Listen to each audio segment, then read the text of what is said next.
esta noite. Queridos, quem encontrou o texto, diga graças a Deus. Está escrito assim: filhinhos, escrevo-vos porque, pelo seu nome, vos são perdoados os pecados. Pais, escrevo-vos, porque conheceste aquele que é desde o princípio. Jovens, escrevo-vos, porque vencestes o maligno. Eu vos escrevi, filhos, porque conheceste o Pai. Eu vos escrevi, pais, porque já conheceste aquele que é desde o princípio.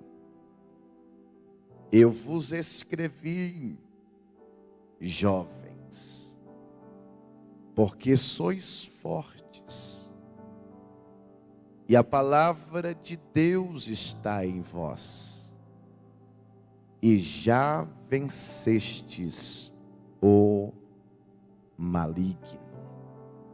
Amém. Glória a Deus.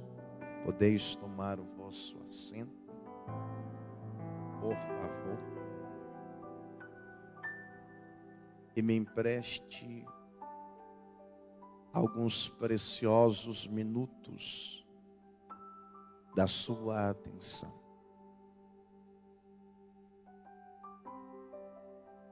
Queridos irmãos, esta noite nós fizemos uma leitura em uma das missivas, das cartas que o apóstolo João escreve. João ficou conhecido, ganhou notoriedade como o apóstolo do amor. Mas a grande verdade é que João nem sempre foi tão amoroso assim. Quando eu leio os evangelhos, eu fico me indagando, quem era pior? Se era Pedro ou se era João? E alguém diz, pregador, com certeza é Pedro. Porque Pedro puxava a espada, cortava a orelha do soldado. É Pedro. E eu lhe digo, é porque você não leu Lucas 9. Quando João foi até a aldeia dos samaritanos,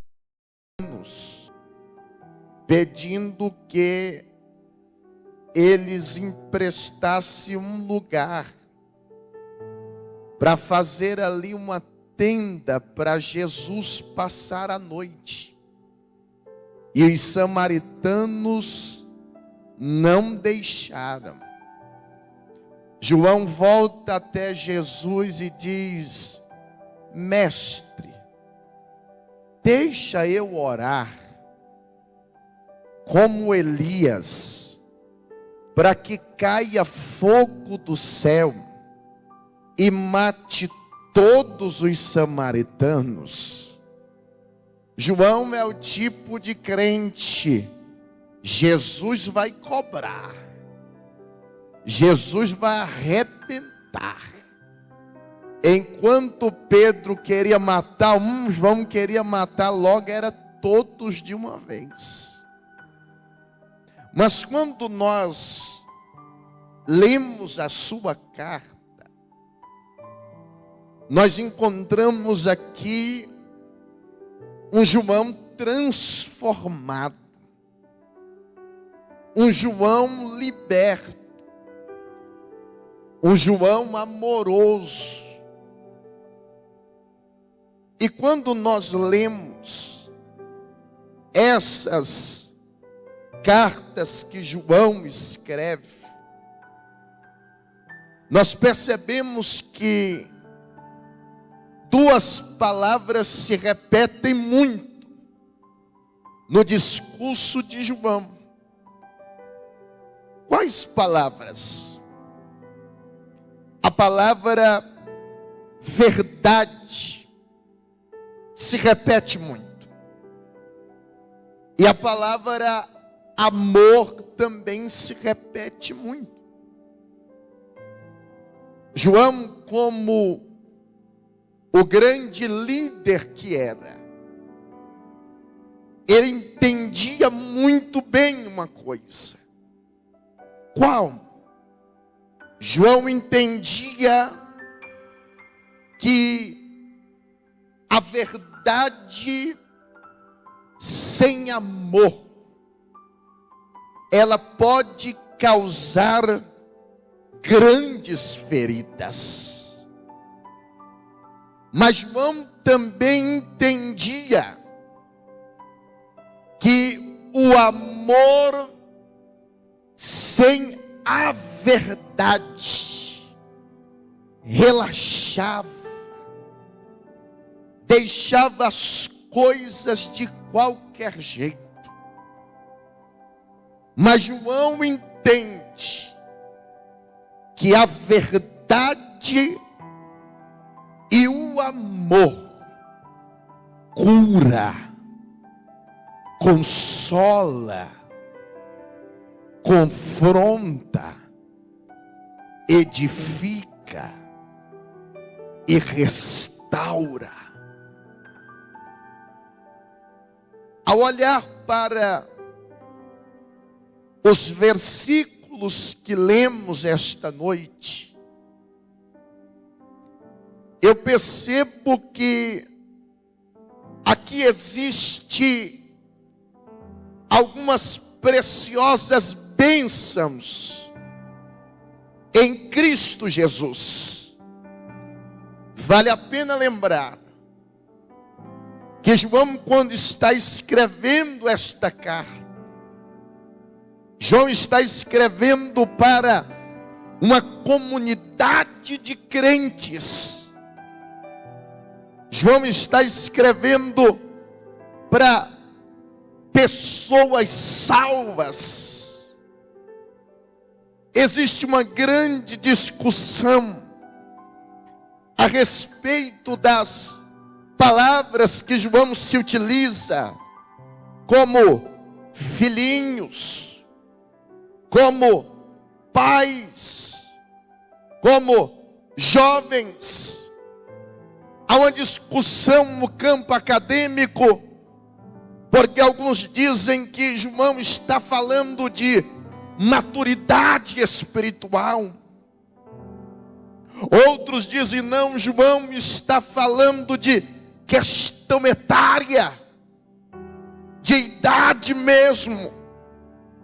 Mas eu não quero discutir a respeito disso esta noite. Mas eu quero destacar nesses versículos que lemos algumas preciosas bênçãos que todos nós, salvos mediante Cristo Jesus, temos, possuímos. A primeira bênção que nós temos em Cristo Jesus é a bênção do perdão.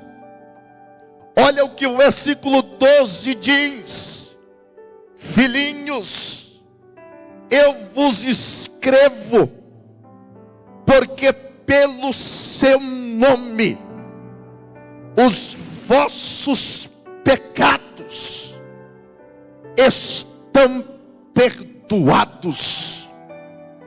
Isto é um motivo de nós se alegrarmos, de nós festejarmos. Por quê? Porque sabemos que os nossos pecados foram perdoados. Os pecados foram perdoados não porque merecemos. Os nossos pecados foram perdoados não por causa das nossas obras, mas os nossos pecados são perdoados por causa da obra de Cristo na cruz do Calvário. Os vossos pecados são perdoados. Isto é uma prova da graça de nosso Senhor Jesus Cristo. Isto é a prova que por causa do seu nome nós temos o pecado perdoado. Em Atos capítulo 4, versículo de número 12, a Bíblia diz: porque também debaixo do céu não há outro nome a qual podemos ser salvos, a não ser o nome de Jesus. Quando nós lemos em Lucas capítulo 24, versículo de número 47, naquele dia que Jesus, ele aparece depois da ressurreição, a Bíblia diz que ele aparece aos discípulos. E quando aparece aos discípulos, Jesus confirma dizendo: e haveria que ele havia de ressuscitar ao terceiro dia, e em seu nome iria ser pregado primeiro arrependimento, de segundo remissão, perdão dos pecados.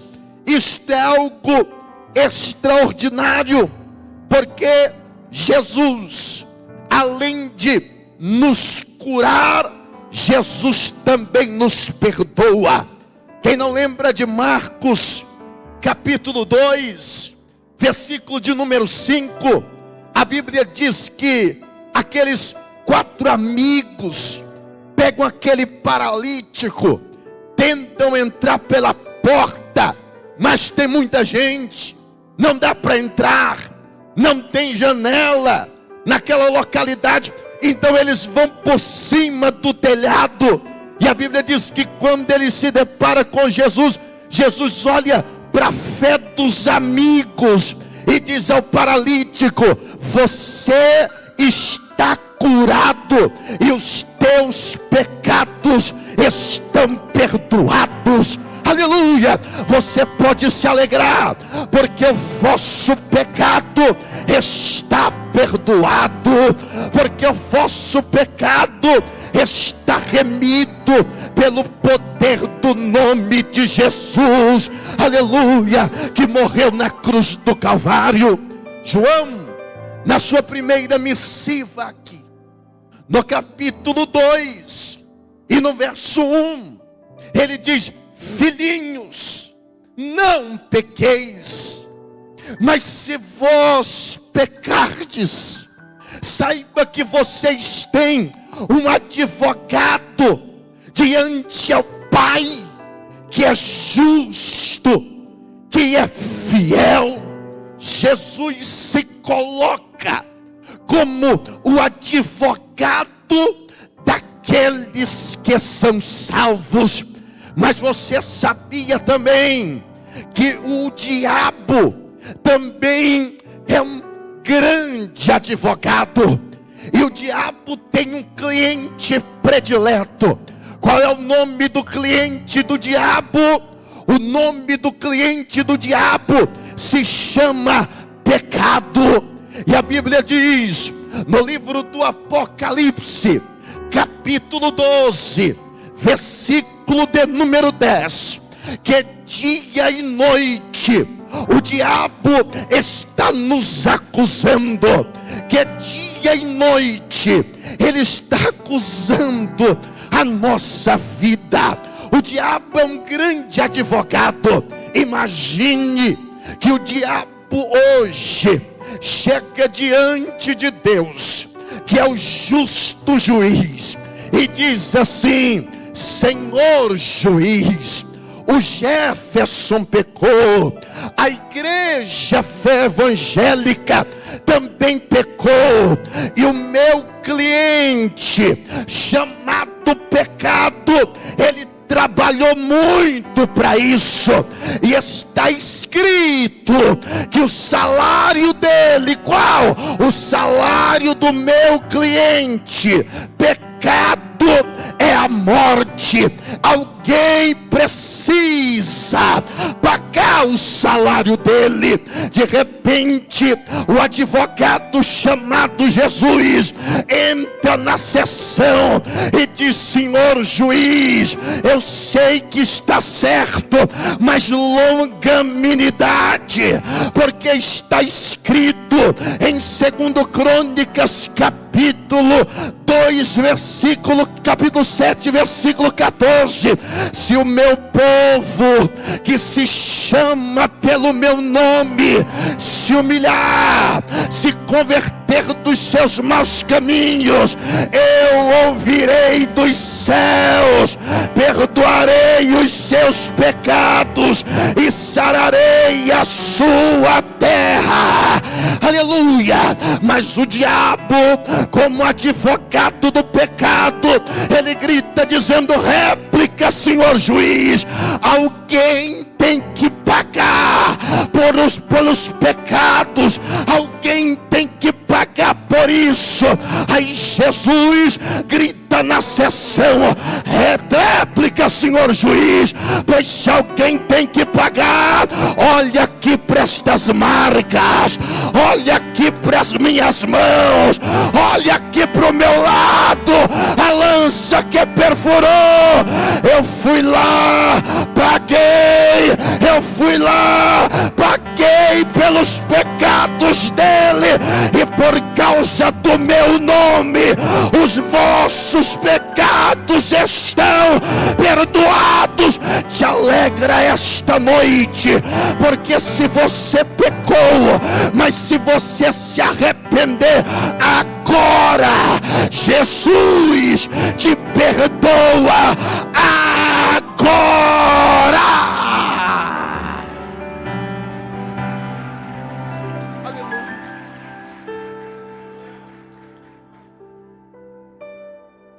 Os vossos pecados estão perdoados.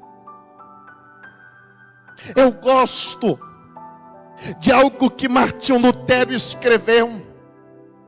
Martinho Lutero diz que em uma noite, em um sonho, ele disse que Satanás apareceu para ele, e Satanás veio com uma lista enorme de todos os pecados, e Martinho Lutero disse: só tem esses.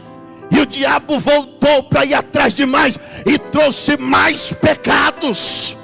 Depois que o diabo volta com a lista maior de pecado, Martinho Lutero disse: você só esqueceu de uma coisa, Satanás. Escreve aí embaixo: se andarmos na luz, como na luz ele está, e tivermos comunhão uns com os outros, o sangue de Jesus me purifica de todo pecado. O O sangue de Jesus te purifica. O sangue de Jesus te purifica. Ah, meu querido, nós temos uma bênção extraordinária em Cristo. Qual? O perdão dos nossos pecados. O perdão dos nossos pecados. O diabo não tem poder de te acusar, porque Cristo nos perdoou. Aleluia. A segunda bênção que João mostra que nós temos em Cristo Jesus é o verdadeiro conhecimento de Deus. Olha o que João deixa claro: pais, eu vos escrevo, porque conheceste aquele que é desde o princípio. João repete de novo: eu vos escrevi, verso 14, pais, porque já conheceste aquele que é desde o princípio. Nós temos o privilégio de ter o verdadeiro conhecimento de Deus. Aleluia. Quando você olha para 1 João capítulo 2, versículo de número 4, João diz assim: se alguém diz que conhece a Deus e não obedece os seus mandamentos, esse é mentiroso. Eu vou repetir: se alguém diz que conhece a Deus e não obedece os seus mandamentos, este é mentiroso, e nele não há verdade. Eu gosto de um texto escrito no livro do profeta Oséias, e todo mundo já leu este versículo. Eu já preguei neste versículo, eu já li este versículo, eu já vi muita gente pregando nesse versículo, e de fato o versículo é muito bonito, porque o texto diz: conheçamos e prossigamos em conhecer ao Senhor. Só que eu estava analisando este versículo e percebi que no capítulo de número 5 do profeta Oséias, no versículo de número 15, Deus, ele decreta uma sentença de juízo ao povo de Israel. Quando o povo de Israel ouve Deus dizendo: eu sairei, me retirarei e voltarei para o meu lugar, até que vocês tenham consciência dos vossos pecados, eu voltarei para o meu lugar, até que vocês percebam que vocês são culpados, que vocês têm culpa. Aí o capítulo 6 do livro de Oséias começa dizendo assim, que o povo vai falando, o povo vai dizendo: vinde e voltemos ao Senhor, porque Ele despedaça, mas Ele também sara. Ele fere, mas Ele também liga. Aí o verso 2 diz assim: em 2 dias Ele nos dará a vida, em 3 dias Ele nos ressuscitará e viveremos com Ele. Aí vem o verso 3 e o povo diz: conheçamos e prossigamos em conhecer ao Senhor. Só que a notícia, a má notícia está no verso 4, porque Deus olha para o povo e diz assim: ó Efraim, ó Judá, Como vocês são mentirosos. O amor de vocês é como a alva. O amor de vocês é como a noite que se passou. O amor de vocês é como o orvalho da madrugada, que passa muito rápido. Oh, como vocês são fingidos. A intenção era boa, só que o problema é que eles queriam enganar a Deus. Vinde, voltemos ao Senhor, porque Ele assim, Ele cura, Ele fere, mas sara. Voltemos a Ele. Mas o Senhor não deixa ser enganado. O que o povo estava fazendo era um falso arrependimento, era um falso conhecimento de Deus, era um falso arrependimento. Sabe aquele arrependimento falso? Que arrependimento é esse, pregador? Aquele arrependimento de meio de culto, aquele arrependimento de final de culto, que tem gente que chora, que tem gente que pula, que tem gente que diz: eu vou voltar ao Senhor, eu vou praticar as boas obras. Só que quando sai para fora da igreja, continua do mesmo jeito, continua mentindo do mesmo jeito, continua enganando do mesmo jeito, continua no adultério do mesmo jeito, continua sendo ímpio do mesmo jeito. É por isso que João diz que aquele que diz que conhece a Deus e não obedece os seus mandamentos não passa de mentiroso. É um arrependimento falso. Mas eu creio esta noite, pelo poder da palavra, que Deus está levantando a geração aí que não conhece a Deus, aleluia, superficial, mas que conhece a Deus de verdade. Uma geração que tem a comunhão com Deus, que tem a intimidade com Deus, que querem de fato conhecer mais a Deus. Você pode levantar a sua mão para o céu esta noite e dizer: Senhor, eu quero te conhecer mais, eu quero te conhecer mais, eu quero te conhecer mais, eu quero te conhecer mais. Eu quero fazer parte não de uma juventude que ouve que os pais falaram, não de uma juventude que ouviu dizendo que os pais disseram, porque na minha época o paralítico andava, porque na minha época jovens eram batizados com o Espírito Santo, porque na minha época cura acontecia instantaneamente, porque na minha época jovens saíam carregados, cheios do poder de Deus. Não, eu quero participar de uma geração que conhece a Deus, que vê milagre acontecendo, que vê batismo com o Espírito Santo, que vê a glória de Deus sendo manifesta. Quem quer ir comigo aqui, levante a sua mão para o céu e diga: eu quero ver coisa extraordinária acontecer. Eu quero ver coisa extraordinária acontecer. Eu quero mergulhar neste rio da graça. Aleluia. Nós precisamos conhecer a Deus.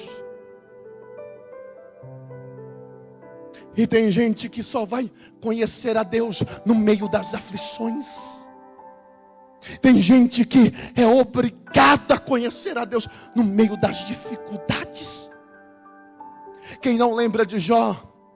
E um homem temente a Deus, um homem que se desviava do mal, um homem extraordinário. Mas mesmo sendo tão extraordinário, não conhecia a Deus.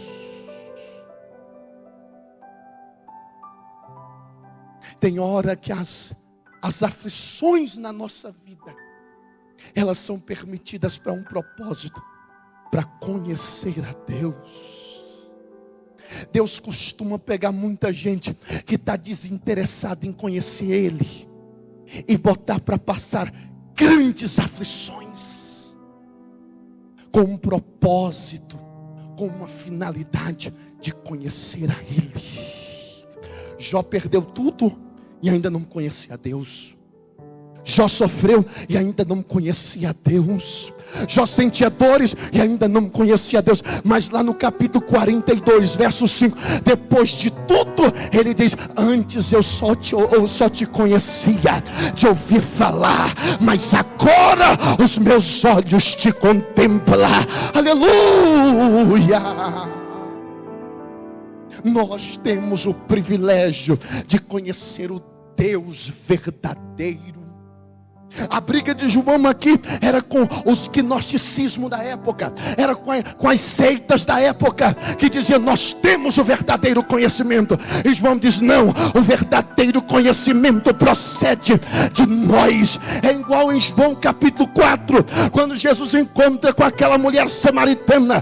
Depois de se apresentar a ela olha e diz assim: eu sei que há de vir um profeta, eu sei que o Senhor é profeta, e o Senhor é profeta. Me diz uma coisa: os nossos pais dizem que nós devemos adorar no monte, vocês dizem que é em Jerusalém, então onde é que deve ser adorado mesmo?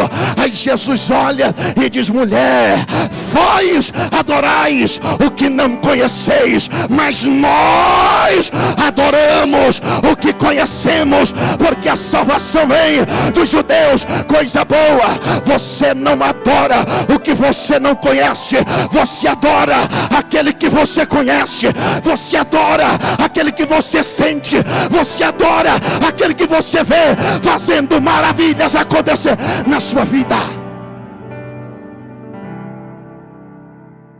Nós temos o privilégio, a bênção de conhecer a Deus.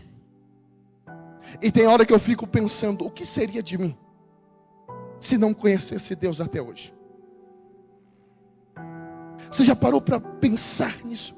O que seria de mim? Aonde é que eu estaria a esse exato momento se eu não conhecesse a Deus? Aonde eu estaria? Mas graças a Deus que eu conheço. Graças a Deus que você conhece. É por isso que você está aqui esta noite. Em terceiro lugar, João nos revela a terceira bênção do cristão. Qual pregador? O cristão tem a força vitoriosa contra o inimigo. Olha o que o verso 14 diz: eu vos escrevi, pais, porque já conheceste aquilo que é desde o princípio. Eu vos escrevi, jovens, porque sois fortes, e a palavra de Deus está em vós, e já venceste o maligno. Aleluia. Os jovens não são fortes por causa dos seus bíceps avantajados. Os jovens não são fortes por causa da sua beleza exterior. Você não é forte por causa da sua conta bancária. Você não é forte por causa que o seu nome é conhecido. Você não é forte, aleluia, por causa da sua família. Você é forte por causa que a palavra de Deus está em vós. O motivo da força da igreja é por causa da palavra que está em nós. Aonde é que se concentra a força da igreja?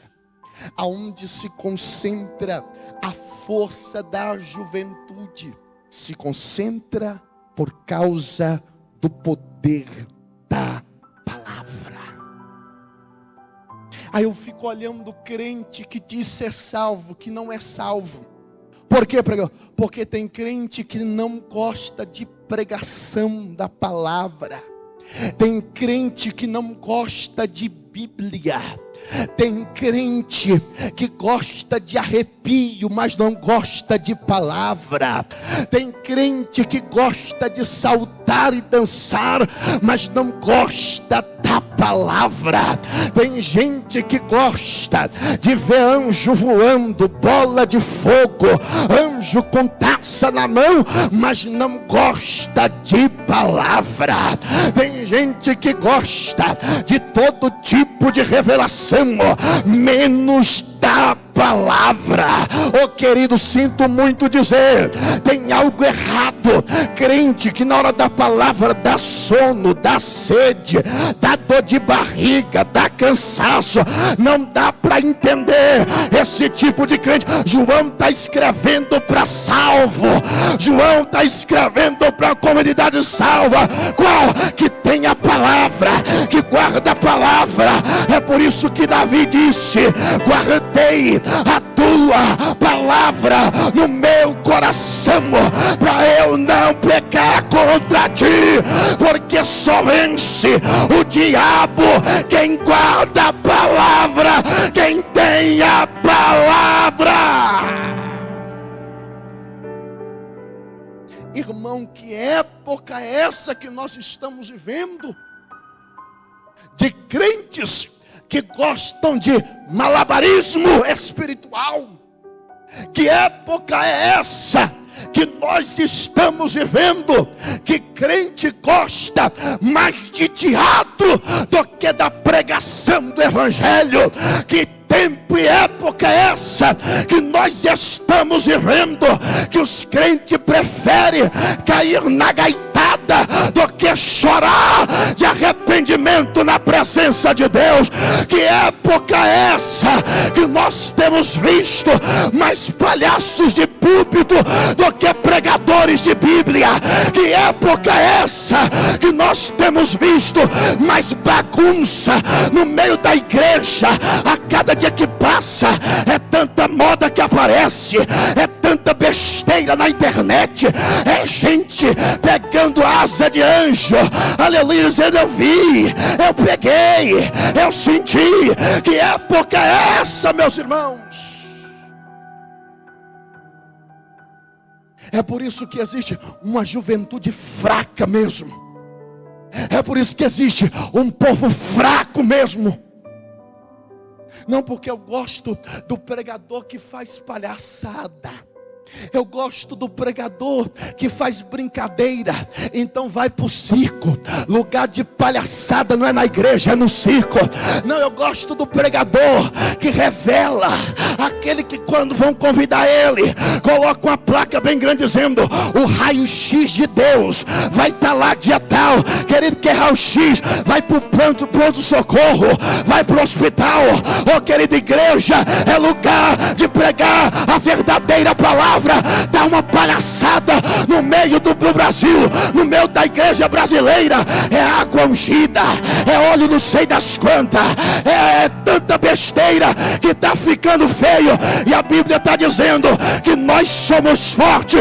Não é por causa disso. Você não é forte porque anjo voa para cá, anjo voa para lá.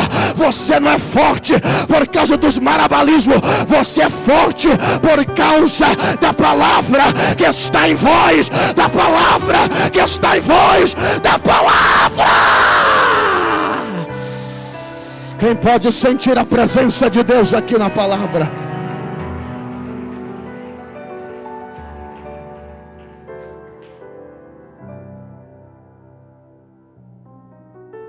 Nós somos fortes pela palavra. Eu conheço o pregador, irmão, que passa o dia jogando videogame, passa o dia saltando dentro de cachoeira, mas não pega a Bíblia para nada. Vai transmitir o quê? Vai pregar o quê? Pastor tem que estudar sim para pregar.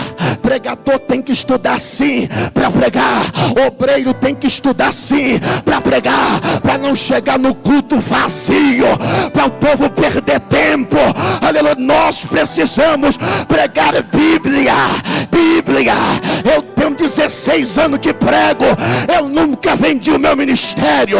Eu continuo pregando a mensagem bíblica. Por quê? Porque eu não troquei a mensagem bíblica pela teologia da prosperidade. Eu não troquei a mensagem bíblica pelo oba-oba. Eu continuo pregando a palavra. Gosta ou não gosta, queira ou não queira, é a palavra que nos dá força, que nos fortalece. Vós são fortes, porque a palavra de Deus está em vós. Porque está cheio de jovem fraco, porque não gosta de Bíblia, meu irmão, gosta de palavra. Por quê? Porque quem ama a palavra vence o diabo, vence o maligno. Aqui a verdade é, João está dizendo, vocês têm a palavra em vós, e por causa que tem a palavra em vós, você já venceste o maligno. Quem tem a palavra não vai ficar lutando com o diabo, não. Já venceu. Já venceste o maligno.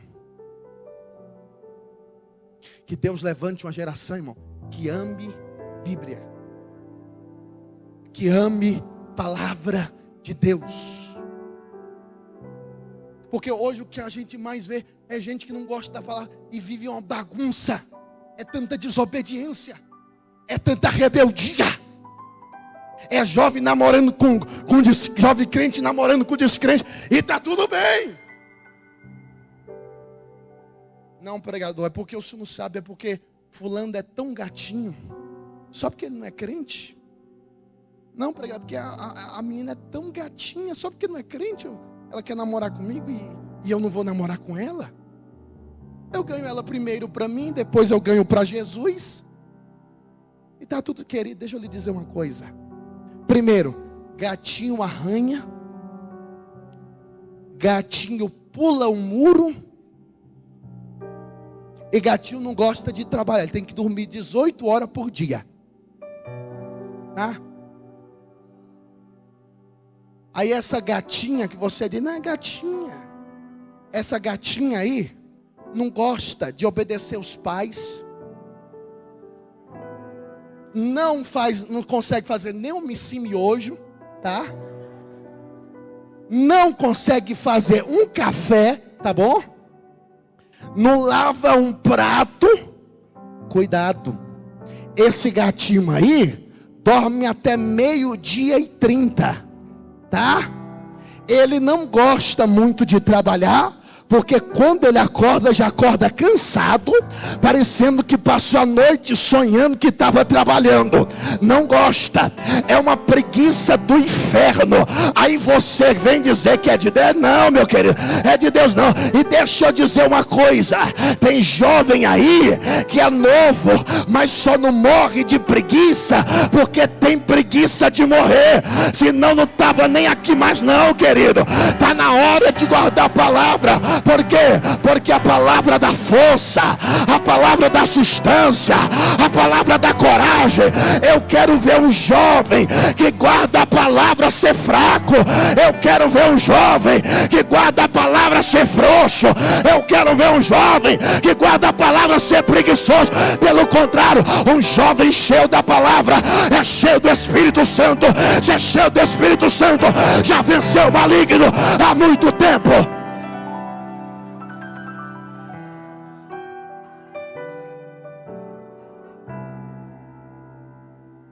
Não gosta da palavra, né? Mas não perde uma fofoca do Instagram. Mas palavra não é comigo não. Não gosta da palavra, mas toda notícia do funkeiro ele sabe, ela sabe. Toda notícia da atriz, ele sabe, ela sabe. Toda notícia do jogador, estragou o tendão, machucou o pé, ele sabe. Mas da palavra ninguém sabe. É isso que não dá para entender. Não dá para inverter os valores.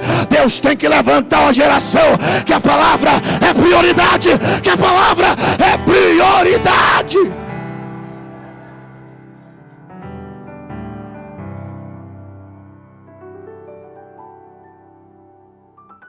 fico olhando hoje em dia, irmão, umas moças crentes, namorando com uns caras que não faz nada, não quer saber de Deus e morre de amores.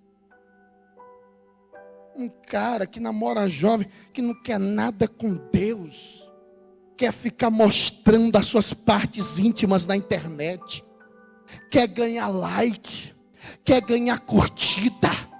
Oh, querida, se só é isso que você tem de valor, tá muito mal, tá?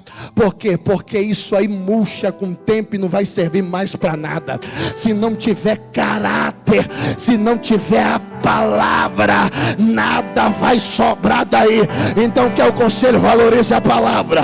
É melhor um feinho cheio de Deus do que um gatinho vazio de Deus. É melhor feinha cheia de Deus do que uma gatinha vazia de Deus. Tem que ser cheia da palavra de Deus.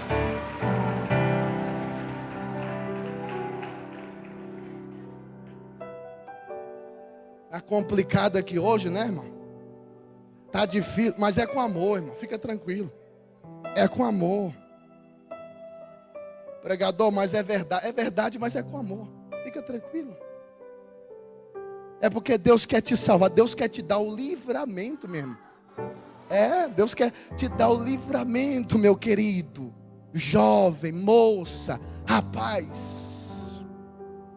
Eu prego meio duro assim mesmo. Só que um dia desse eu tive uma experiência. Eu estava pregando e eu terminei de pregar em uma igreja. E uma irmã chegou para mim e disse assim: Pastor Jefferson, eu tenho um casal de jovens lá em casa. E uma é lésbica e o outro é homossexual. E o que me espantou foi: eu só consigo levar eles para a igreja quando é o Senhor que prega. Porque eles dizem: eu não vou naquela igreja. Se for aquele rapaz do cabelo espetado, eu vou lá.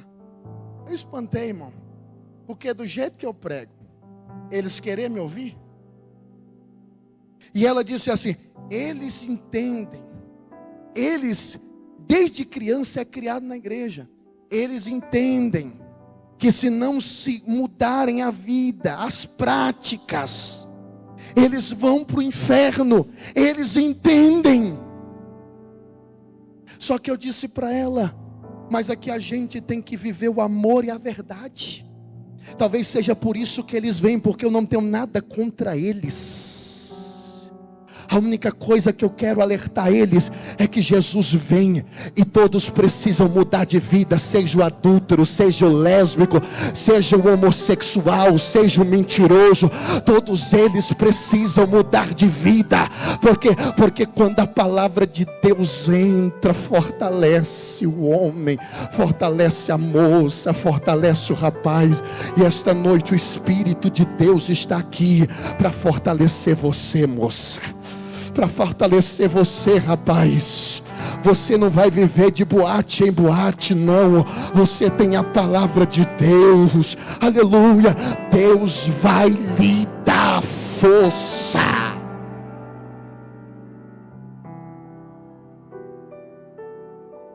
E eu termino a mensagem porque o meu horário já foi.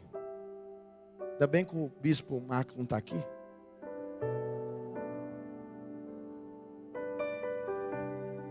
Mas eu preciso dizer 3 coisas muito básicas.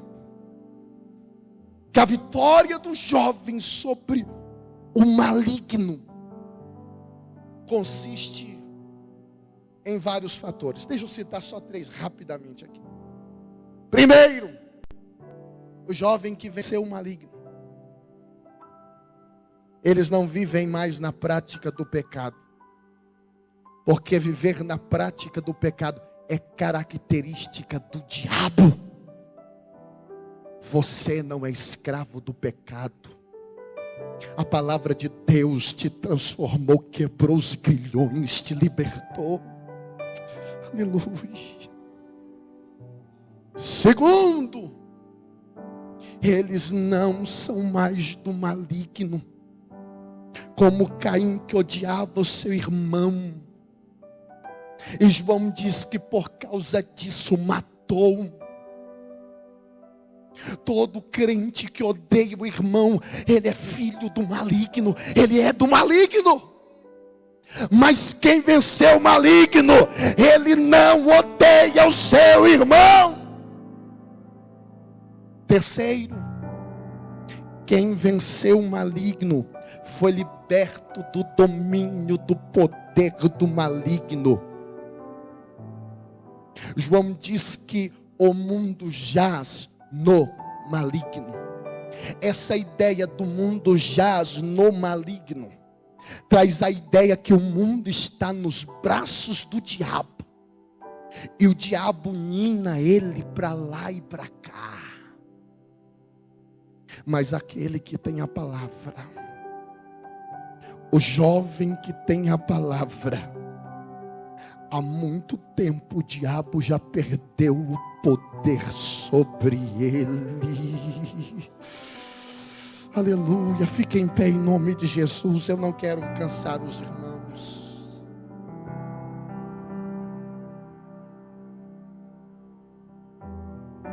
Vocês são fortes, por causa que a palavra de Deus está em vós. Aleluia.